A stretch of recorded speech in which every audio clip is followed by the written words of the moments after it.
Hi friends, welcome to Ruba Garden. இன்னைக்கு நம்ம பார்க்க போறது செடிகளுக்கு கொடுக்கக்கூடிய ஒரு healthy tonic தான். ஸோ இந்த டானிக் வந்துட்டு நம்ம வேருக்கும் கொடுக்கலாம், அதே மாதிரி செடிகளில் ஸ்ப்ரே பண்ணியே விடலாம். ஸோ இது வந்து செலவில்லாத ஒரு டானிக் தான். இது எப்படி ரெடி பண்ணுறோம், இதில் என்னென்ன சத்துக்கள் இருக்குது அப்படின்னு சொல்லிட்டு டீட்டெயிலாக இந்த வீடியோ பதிவில் பார்க்கலாம். இது வரைக்கும் ரூபா கார்டனை சப்ஸ்கிரைப் பண்ணலையா, சப்ஸ்கிரைப் பண்ணிக்கோங்க. கூட உள்ள பெல் பட்டனை கிளிக் பண்ணிக்கோங்க. வாங்க வீடியோக்குள்ளே போகலாம். இந்த டானிக்கில் எந்த மாதிரியான சத்துக்கள்லாம் இருக்குதுன்னு பார்த்தீங்கன்னா, இது வந்து கால்சியம்ங்க. கால்சியம் சத்து அதிகமாக இருக்கிறதுனால நம்ம ஒரு 10 days ஒன்ஸ் நம்மளுடைய செடிகளுக்கு வந்து கொடுக்கலாம். போன் மீல்லாம் கொடுக்கறதுக்கு பதில் இந்த தண்ணியே கூட நம்ம கொடுத்துக்கிட்டு வரலாம். அது மட்டும் இல்லாமல் இதில் வந்துட்டு ப்ரோட்டீன், விட்டமின்ஸ், அப்புறம் மினரல்ஸ், பொட்டாசியம், பாஸ்பரஸ்ன்ற மாதிரியான சத்துக்கள்லாம் நிறையாவே நிறைஞ்சிருக்கு. ஸோ நம்ம வேருக்கு கொடுக்கறதுக்காட்டியும் நம்ம வந்து செடிகளில் ஸ்ப்ரே பண்ணி விட்டோன்னா சீக்கிரமாகவே அப்சர்வ் பண்ணிக்கோங்க.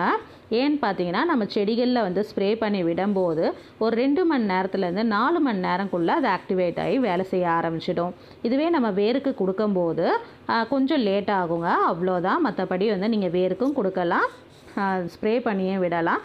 வேருக்கு கொடுக்கும்போது அந்த நுண்ணுயிர்கள்லாம் பெருகி நல்லா வந்துட்டு செடி ஹெல்த்தியாகவும் பசுமையாகவும் இருக்குங்க, நல்லா ஆரோக்கியமாக இருக்கும் செடி. இந்த டானிக் வந்து எந்த மாதிரியான செடிகளுக்கெலாம் வந்து கொடுக்கலான்னு பார்த்தீங்கன்னா, எல்லா வகையான பூச்செடிகளுக்கும் கொடுக்கலாம், அதே மாதிரி காய்கறி செடிகளுக்கும் கொடுக்கலாம்.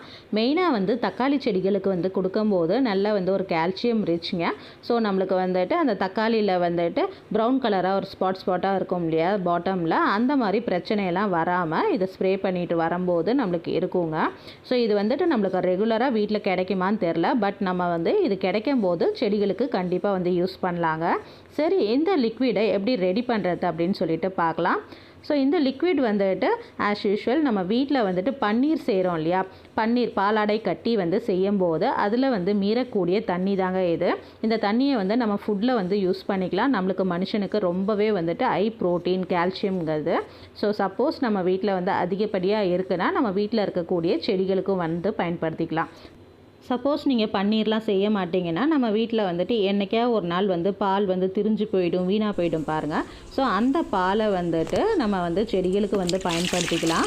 எப்படி வந்து பயன்படுத்தணும்னு பார்த்தா, டைரெக்டாக வந்துட்டு அதை செடிகளுக்கு வந்துட்டு அப்படியே அந்த தண்ணியை வந்து ஊற்றக்கூடாதுங்க. அதில் வந்துட்டு அதிகப்படியான அமிலத்தன்மை இருக்கிறதுனால நம்ம செடி வந்துட்டு கருகி போகிறதுக்கோ இறந்து போகிறதுக்கோ வாய்ப்பு இருக்குங்க. ஸோ நம்ம வந்து அதை டைல்யூட் பண்ணிக்கணும். நான் வந்துட்டு இப்போ இந்த 1 கப்பு வந்துட்டு எடுத்துருக்கேன் பாருங்கள்.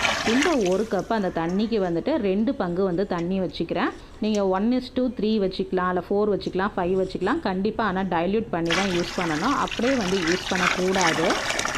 ஸோ நம்மளுக்கு வந்து இந்த தண்ணி வந்து ரெடி ஆகிடுச்சு. நல்லா மிக்ஸ் பண்ணி விட்டுட்டு ஒவ்வொரு ஜாடிகள்லேயும் நம்ம வந்து கொடுத்துடலாம். இந்த மாதிரி நம்ம வேருக்கு கொடுக்கும்போது மண்ணில் இருக்கக்கூடிய நுண்ணுயிர் வந்துட்டு நல்லா ஆக்டிவேட் ஆகி செடி வந்துட்டு நல்லா ஆரோக்கியமாக பசுமையாக இருக்கும். அதிகமாக இருக்குன்னா வேருக்கு கொடுங்க. சப்போஸ் கம்மியாக தான் இருக்குன்னா நம்ம வந்துட்டு தாராளமாக வந்துட்டு இலை வழியாக வந்து சத்துக்களை வந்து கொடுக்கலாம், அதாவது ஸ்ப்ரே பண்ணி விடலாம். ஸ்ப்ரே பண்ணி விடும்போது அந்த இலையில் வந்துட்டு சத்துக்கள் வந்து 2லேருந்து 4 மணி நேரம்குள்ளே அப்சர்வ் ஆகிடும். ஸோ வேருக்கு கொடுக்கும்போது கொஞ்சம் லேட் ஆகும், அவ்வளோதான். இதில் வந்து பார்த்திங்கன்னா ஒரு பிசுபிசுப்பு தன்மை இருக்கும், ஒரு ஆயிலியாக இருக்கும். ஸோ நம்ம செடிகளில் வந்து ஸ்ப்ரே பண்ணும்போது நல்லா வந்து ஒட்டிக்கும். ஸோ அதனால் வந்து பார்த்திங்கன்னா பூச்சி கூட வந்து அவ்வளோவா வரதில்ல. ஸோ டெஃபினட்டாக உங்கள் வீட்டில் வந்து ட்ரை பண்ணி பாருங்கள். சப்போஸ் நீங்கள் வந்துட்டு இதை நல்லா டைல்யூட் பண்ணி அதிகமாக இருக்குது, இன்றைக்கே யூஸ் பண்ணிடணுமா இல்லை 2 நாள் வச்சு யூஸ் பண்ணலான்னு பார்த்தீங்கன்னா 2 நாள் வந்து தாராளமாக வச்சு யூஸ் பண்ணலாம், ஒன்றும் ப்ராப்ளம் கிடையாது. 2 நாள் புளிக்கும் போது அதில் இருக்கக்கூடிய அந்த நுண்ணுயிர்கள்லாம் நல்லா பெருக்கி நம்மளுடைய செடி இன்னுமே வந்துட்டு ஹாப்பி அண்ட் ஹெல்த்தியாக இருக்கும். ஸோ டெஃபினட்டாக உங்கள் வீட்டில் வந்து பன்னீர் செஞ்சிங்கனாலோ இல்லை வீட்டில் வந்து பால் வந்து திரிஞ்சு போயிடுச்சுனாலோ அந்த லிக்விடை வந்துட்டு செடிகளுக்கு வந்து கண்டிப்பாக கொடுங்க. இல்லை எந்த ஒரு தப்பும் கிடையாது, நல்ல நியூட்ரிஷியஸ்ங்க இது. ஸோ உங்கள் வீட்டில் வந்து ட்ரை பண்ணி பார்த்துட்டு எப்படி இருக்குது ரிசல்ட் அப்படின்னு சொல்லிட்டு என் கூட வந்து ஷேர் பண்ணிக்கோங்க. இந்த வீடியோ பதிவு கண்டிப்பாக உங்களுக்கு யூஸ்ஃபுல்லாக இருந்திருக்கும்னு நினைக்கிறேன். அப்படி யூஸ்ஃபுல்லான வகையில் இருந்ததுன்னா நம்மளோட சேனலை வந்து சப்ஸ்கிரைப் பண்ணி வச்சுக்கோங்க. உங்கள் ஃப்ரெண்ட்ஸ் அண்ட் ரிலேட்டிவ்ஸ்க்கும் மறக்காமல் ஷேர் பண்ணுங்கள். தேங்க்யூ ஃபார் வாட்சிங்.